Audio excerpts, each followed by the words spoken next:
The Awakening of Forgotten Fury. The metal case collected dust in the corner of Commander Maya Chen's quarters. She hadn't opened it in decades, hadn't wanted to remember what those decorations meant or what she had done to earn them. 150 years since the Galactic Concordat had banned humans from warfare, and some nights she still woke up drenched in sweat, hearing the screams from the Battle of Proxima Centauri. The galaxy is better without us on the battlefield, she whispered to herself, a mantra repeated across human space for generations. Outside her window, the cityscape of New Singapore glittered under twin moons. Humanity had prospered under the Concordat. They built, they traded, they advised, but they did not fight. That was the price of remaining part of galactic society after what happened on Helios Prime. The comm unit on her desk chimed unexpectedly. Official channel. Encrypted. Maya frowned. She hadn't received a military communication in years. She was technically still Commander Chen on paper, but it was an honorary title now, a relic of a time the galaxy wanted to forget. Commander Chen, said a voice she didn't recognize. The Galactic Council requests your immediate presence on Orbital Station Gamma. Urgent matter. Classification. Extinction level. The transport that collected her was unmarked, its pilot silent. Maya wasn't the only passenger. As she boarded, she recognized faces she hadn't seen since the Concordat. General Santiago, Admiral Wu, Captain Okonkwo, all veterans of humanity's last war, all forced into retirement or advisory roles. They're gathering the old wolves, Santiago said quietly as she sat beside him. His once black hair was now silver, but his eyes remained sharp as obsidian. Something's happened. When they arrived at Orbital Station Gamma, Maya understood the severity of the situation. Representatives from 17 species waited in the central chamber, many of whom wouldn't normally be caught in the same star system together. The tension in the room was palpable. Ambassador Tulak of the Azurian Confederation stepped forward. The tall, crystalline being's facets reflected light in patterns that conveyed both urgency and dread. 3 weeks ago, the Vakari Collective launched simultaneous attacks on multiple peaceful worlds. Tulak began, voice resonating with harmonic undertones of distress. They violated every treaty, every norm of interstellar conduct. 7 billion sentients already dead. Holographic images appeared above the central table. Burning planets, refugee ships, devastation on a scale Maya had hoped never to see again. The Galactic Defense Force has failed to contain them, continued Ambassador Krell of the Mantodea, his insectoid mandibles clicking nervously. Their tactics are unprecedented. They don't negotiate. They don't accept surrender. They simply exterminate. And what does this have to do with us? Admiral Wu asked, though Maya suspected they all knew the answer. A silence fell over the assembly. Finally, the ancient Throvan representative, Qatar, spoke. His species had been among the most vocal advocates for humanity's exclusion from warfare. We need you to fight, Qatar said, each word clearly causing him physical pain. The Concordat has a rarely discussed emergency provision. In case of extinction-level threat, humans may be temporarily permitted combat roles. Maya exchanged glances with her fellow officers. After 150 years of being told they were too dangerous, too unpredictable, too brutal to be trusted in combat, now they were being asked to save the same civilizations that had banished them from the battlefield. You understand what you're asking, Maya said, her voice cold. You want us to become what you feared, what you banned. We want you to save trillions of lives, Ambassador Tulak replied. Whatever the cost. Within 48 hours, Operation Lazarus was activated. Across human space, veterans were quietly contacted. Training facilities mothballed for generations were reactivated. Ships designated as peacekeeping advisors were reclassified as combat vessels. Maya found herself in command of the Lazarus Battalion, 1,000 human soldiers drawn from across the colonies. Many, like her, had fought in the last war. Others were younger, trained in secret programs that officially didn't exist. All of them understood what was being asked. Become the monster again, so others might live. Their ship, the UES Reclamation, was technically registered as a cultural exchange vessel. Its weapons systems were officially listed as defensive countermeasures. It was the fiction the galaxy needed to maintain as they prepared to unleash humanity once more. In the ship's training deck, Maya watched as her soldiers prepared. They moved with dangerous grace, eyes focused, bodies remembering what civilization had asked them to forget. Each carried the knowledge that had been passed down through generations. Humans fought differently than other species, not because of superior technology or physical strength, but because of something more primal, more terrifying. "They'd forgotten what we are," said Captain Okonkwo as he joined her on the observation deck. "They remember the stories, but not the reality." Maya nodded. The younger races never saw it firsthand. The older ones convinced themselves we couldn't possibly be as bad as the histories say. "Are we?" Okonkwo asked quietly. Maya didn't answer. She didn't need to. They both knew. The Vicari Collective had begun their assault on the Procyon system when the Reclamation arrived. 3 Galactic Defense Force fleets were already in ruins, their elegant formations shattered by the brutal, overwhelming force of the Vicari swarm ships. On the bridge, Maya stood before screens showing the destruction. The Throven Observatory on Procyon IV was being overrun, scientists and civilians trapped inside. The Vicari method was consistent. No prisoners, no survivors, just methodical extermination. Tactical assessment. Maya asked her XO, Commander Zhang. "Vicari forces outnumber local defenders 10 to 1, Zhang replied. "Their main assault force consists of approximately 15,000 ground troops and 200 assault ships. They've disabled planetary defenses and are systematically eliminating population centers."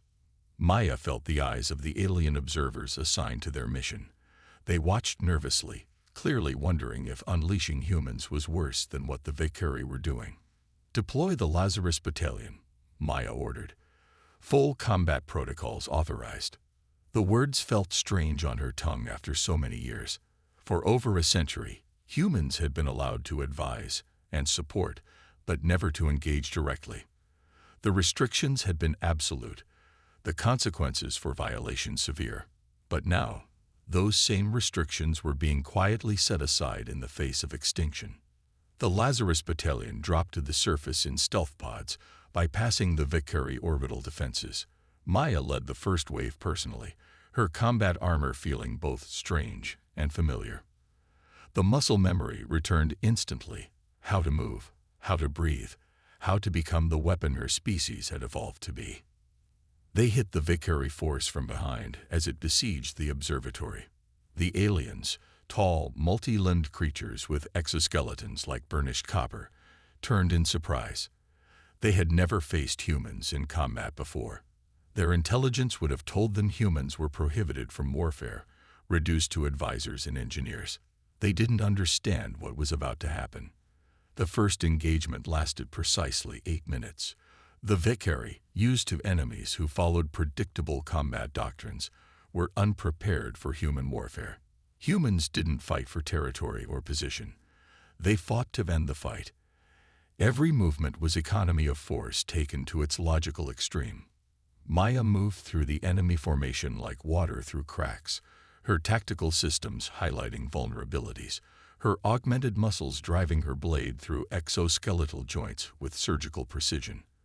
Around her, the Lazarus Battalion fought with the same terrible efficiency. The Vicari broke ranks, attempting to regroup. Maya had anticipated this. Humans had always understood fear as a weapon better than most species. "Second wave, execute," she ordered through her comm. From hidden positions, the rest of the Lazarus Battalion struck. Not at enemy strongpoints or valuable targets, but at their command structure, their communication nodes, their psychological weak points. The Vicari, who had never retreated before, suddenly found themselves in disarray. Within 30 minutes, the observatory was secure. Within 2 hours, the entire Vicari force on the planet was in retreat. Within 4 hours, there was no longer a Vicary presence in the Procyon system. Aboard the observation ship, the alien representatives watched in horrified silence. This was why humans had been banned from warfare. Not because they lost, but because of how they won. As Maya returned to the reclamation, she caught her reflection in a viewport. Her armor was covered in the iridescent fluid that served as Vicary blood. Her eyes held a focus she hadn't allowed herself in a century and a half. "This is just the beginning," she told the alien observers who waited nervously as she removed her helmet. "They've awakened something the galaxy worked very hard to put to sleep." One of the observers, a young Ashurian, approached her cautiously. "Is it true what they say about what happened on Helios Prime?" Maya looked at the crystalline being, noting how its facets trembled slightly. "No," she said quietly. "What happened on Helios Prime was much worse than what they say. And before this is over, the Vicary will learn firsthand why the galaxy banned us from the battlefield." The price of victory. Word spread through the galaxy with terrifying speed. Humans were fighting again. Official channels remained silent. The Galactic Concordat technically remained in effect, but everyone knew. Footage leaked from the Procyon system showed the aftermath of the Lazarus Battalion's first engagement. The Vicary, who had cut through the Galactic Defense Force like a scythe through wheat, had been systematically dismantled by a force 1/15 their size. In the Grand Council chambers on Arcturus Prime, representatives argued furiously about the implications. Some demanded the immediate reinstatement of the ban on human warfare. Others, particularly those whose worlds lay in the Vicary's path, advocated for expanded human deployment. "Better to face the devil we know," said the Mantodian representative, "than the one currently destroying our outer colonies." Meanwhile, aboard the Reclamation, Commander Maya Chen studied intelligence reports with her senior staff. The Vicary had withdrawn from 3 systems since news of human involvement spread. They were regrouping, adapting. "They're learning," said Admiral Wu, pointing to movement patterns. "The next engagement won't be as straightforward." "They still don't understand what they're facing," replied General Santiago. "They think we're just another species with different tactics. They don't realize it's not about the tactics." Maya nodded. "It's about the mindset. Other species fight wars. Humans end them." The alien observers assigned to monitor the human forces shifted uncomfortably. The Azurian representative, Terrace, had been recording everything, likely to report back to the Council. Maya didn't mind. Let them remember why they feared humans in the first place. Their next target was Epsilon Station, a massive hub serving as the Vicary's forward command center. Intelligence indicated over 30,000 Vicary troops, along with hundreds of ships, and more troublingly, approximately 8,000 civilians from various species being held as hostages or slave labor. "This is where it gets complicated," Maya told her officers. "We're not just killing Vicary now. We're saving people." "Isn't that what we've been doing?" asked Zhang. "No," Maya replied, her voice hard. "Until now, we've been destroying an enemy. That's simple. Saving people while destroying an enemy that requires something else entirely." The plan they devised would have been deemed insane by conventional military standards. Instead of a direct assault or siege, the Lazarus Battalion would split into 12 teams, infiltrating the station through maintenance shafts, waste disposal systems, and damaged hull sections. "Team Hades will secure the reactor core," Maya explained, highlighting sections of the station's schematics. "Teams Athena and Apollo will extract civilians. The rest of us will systematically isolate and eliminate Vicary command and control nodes." "And if they use hostages?" asked Captain Okonkwo. Maya's expression darkened. "Then we show them why humanity was banned from warfare." The infiltration began during the station's night cycle. Maya led Team Ares, 8 soldiers moving through ventilation systems designed for maintenance drones. The station's interior was a hive of activity. Vicary patrols moving with increasing frequency as rumors of human engagement spread. When they reached the central command hub, Maya gave the signal. Across the station, All 12 teams struck simultaneously. The Vicari had prepared defenses, but they had prepared for conventional warfare, for enemies who valued position and territory. They were not prepared for humans, who valued only the completion of objectives. Where Vicari set up killing fields, humans bypassed them entirely. Where they established defensive lines, humans found the one person whose death would collapse the entire structure. 3 hours into the operation, the Vicari commander finally understood what was happening. He ordered hostages brought to the command center, threatening mass execution if the humans didn't withdraw. Maya received the message on her tactical display. It was the scenario they had trained for. Team Zeus, execute Protocol Omega, she ordered. On the observation deck where alien representatives monitored the operation, the Throvan representative Qatar watched in horror as a small team of humans seemingly materialized in the station's environmental control center. "What are they doing?" he demanded. "The hostages will be killed." Admiral Wu, who had remained on the reclamation, simply said, "Watch." On screen, the humans reconfigured the station's life support systems with terrifying precision. Suddenly, alarms blared throughout the command center. The Vicari commander clutched at his throat as the atmosphere in the command center, and only the command center, was replaced with a gas that specifically attacked Vicari biochemistry. Within minutes, every Vicari in the command center was incapacitated. The hostages, unaffected by the gas, were quickly evacuated by Team Apollo. Throughout the station, similar scenes played out as humans exploited weaknesses the Vicari never imagined could be weapons. "This is why we were banned," Admiral Wu told the shocked observers. "Not because we're stronger or faster or have better technology, because we see everything as a potential weapon, and everyone as a potential target." By the time Maya returned to the reclamation, Epsilon Station was secured. 7,983 civilians rescued, 28,612 Vicari eliminated. The station itself, a strategic linchpin, now under Galactic Defense Force control. The cost: 17 human casualties, 9 fatal. The alien observers couldn't comprehend the numbers. The Galactic Defense Force had estimated it would take 3 fleets and result in the loss of the station and all civilians to accomplish the same objective. "How?" asked Terrace, the Ashurian. "How is this possible?" Maya removed her combat helmet, revealing eyes that had seen too much over too many lifetimes. "Because you fight wars to win them. We fight wars to end them. There's a difference." News of the Epsilon Station operation sent shockwaves through the galaxy. The Vicari Collective, having never experienced defeat, suddenly found themselves facing an enemy that didn't just defeat them, but eradicated them with surgical precision. Within days, they withdrew from their forward positions. Within 2 weeks, they had abandoned all conquered territory and retreated to their home systems. The Galactic Council convened an emergency session. The question on everyone's mind: what happens now?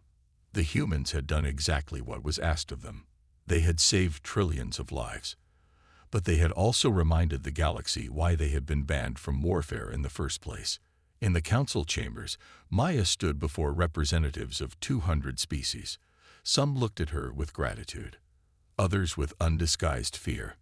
"The Vicari threat has been neutralized," she reported formally. "All human combat forces are standing down in accordance with the emergency provision of the Concordat." A murmur ran through the chamber. The Throvan representative, Qatar, rose to speak. "Commander Chen, your service has been invaluable. But it raises questions we cannot ignore. Humanity's capacity for warfare remains undiminished after a century and a half of peace. Some would argue this proves the necessity of the Concordat." Maya had expected this. "With respect, Ambassador, I would argue it proves the opposite. For 150 years, humans have lived peacefully among you. We built, we traded, we collaborated. We did everything except what we're naturally skilled at. And when called upon, we did what was necessary, then stopped. That wasn't true during the last war. She looked around the chamber, meeting the eyes of species who had once been enemies. On Helios Prime, we didn't stop. We didn't know how. But that was 7 generations ago. We've learned something important since then, how to be both what we are and what the galaxy needs us to be. In the weeks that followed, the Galactic Concordat was not abolished, but amended. Humans would not return to unrestricted warfare, but neither would they be completely banned. A new Humanity Defense Initiative was established, a rapid response force for existential threats, operating under strict oversight. As Maya packed away her combat armor, hopefully for the last time, Terrace visited her quarters.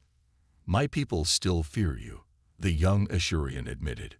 "Many species do." "Good," Maya replied. "Fear keeps the peace better than love sometimes. But they also respect you now. They understand that what makes humans dangerous also makes you necessary." The Vekari believed absolute ruthlessness was strength. You showed them, showed all of us, that true strength lies in knowing when to unleash your power and when to contain it. Maya closed her footlocker, sealing away the implements of war once more. There's an old human saying, "Speak softly and carry a big stick." For too long, the galaxy wanted us to pretend we didn't have the stick at all. Now we can all acknowledge it exists, and hope we never need to use it again. As the Reclamation began its journey back to human space, Maya stood at the observation deck, watching stars streak by. Humanity had been given a second chance, not to forget what they were capable of, but to remember why such capability demanded the highest responsibility. The galaxy would remember why humans were banned from warfare, but now they would also remember why, sometimes, the most dangerous weapon is the one you hope never to use, but keep ready, just in case.